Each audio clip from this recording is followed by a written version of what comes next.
4,000 years ago, a civilization more advanced than Rome and more organized than any kingdom on earth simply vanished.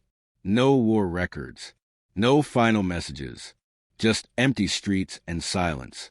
This was the Indus Valley Civilization, a society that thrived across what is now Pakistan and northwest India between 2600 and 1900 BC.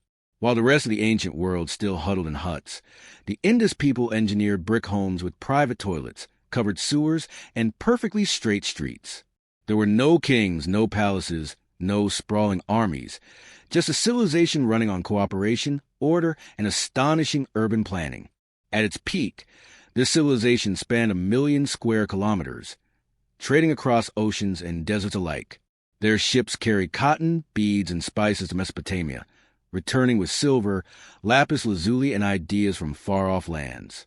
The cities of Harappa and Mohenjo-Daro bustled with life. Children playing in courtyards, merchants weighing carnelian beads, ships docking at river ports. It was a connected, vibrant, and peaceful world. And then the lights went out. Around 1900 BC, the monsoons began to fail. The Great Saraswati River, the lifeblood of their fields, started to shrink. Year after year, the rains weakened until the riverbeds cracked under the burning sun. Crops failed. Wells dried up. Families began abandoning the great cities, seeking survival in smaller villages. But drought alone cannot explain what came next, because something far darker seemed to sweep through these streets.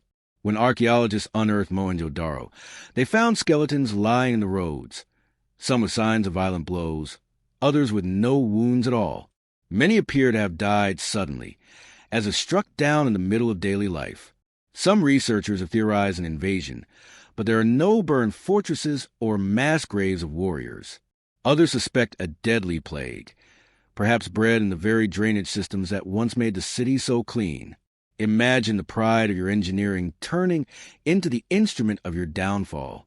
And then there's the greatest riddle of all, their writing. Over 400 mysterious symbols carved into seals and pottery, undeciphered to this day.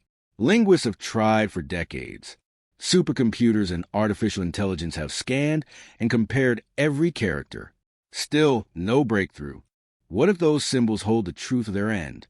A desperate warning to whoever might come next? Until that code is cracked, their final chapter will remain locked in silence. But the deeper archaeologists dig, the stranger the clues become. Beneath layers of city streets, some buildings show signs of intense heat, as if scorched by something far beyond normal fire. A few fringe historians even suggest this heat could not have been caused naturally. Was it a meteor strike, an underground explosion, or something that forces us to rethink what ancient civilizations were capable of? No evidence confirms these theories. Yet the burn marks remain, staring back at us from 4,000 years ago. There's also the unsettling fact that the Indus cities were abandoned in stages, not all at once. Some streets fell silent, while others still bustled with trade. It's as if the collapse was creeping, like a shadow moving from neighborhood to neighborhood. Did they see it coming? Did they try to fight it? Or did they, like so many civilizations before and after, fail to recognize the disaster until it was too late? Some researchers believe the Indus Valley's downfall might have been part of a larger, global chain reaction, a shift in climate patterns that also weakened the great kingdoms of Egypt and Mesopotamia. If true, this means their collapse wasn't just a local tragedy, but a chapter in a worldwide story of civilizations brought to their knees by forces they couldn't control. The unsettling question is, could the same thing happen to us, even with all our modern technology? And then there's a chilling possibility that something else, something we've yet to name, played a role. An event so traumatic that survivors abandoned their writing, their cities, and their way of life entirely. Perhaps the true cause is buried not in the soil, but in the collective memory of their descendants, passed down as myths and legends we no longer recognize as history. And here's the twist. The Indus people didn't vanish entirely. Modern DNA studies show they're the ancestors of millions living in South Asia today. Their bloodline survived, scattered through countless generations, but their great cities never rose again. The empire disappeared, yet its people lived on, perhaps carrying fragments of memories too faint to recall. For 3,500 years, Their ruins lay buried under dust and sand. The world forgot them entirely until the 1800s, when British railway workers stumbled upon strange baked bricks while laying tracks. Those bricks turned out to be part of the walls of Mohenjo-Daro, revealing a civilization so advanced it stunned historians. Streets with perfect right angles. Plumbing systems still recognizable today.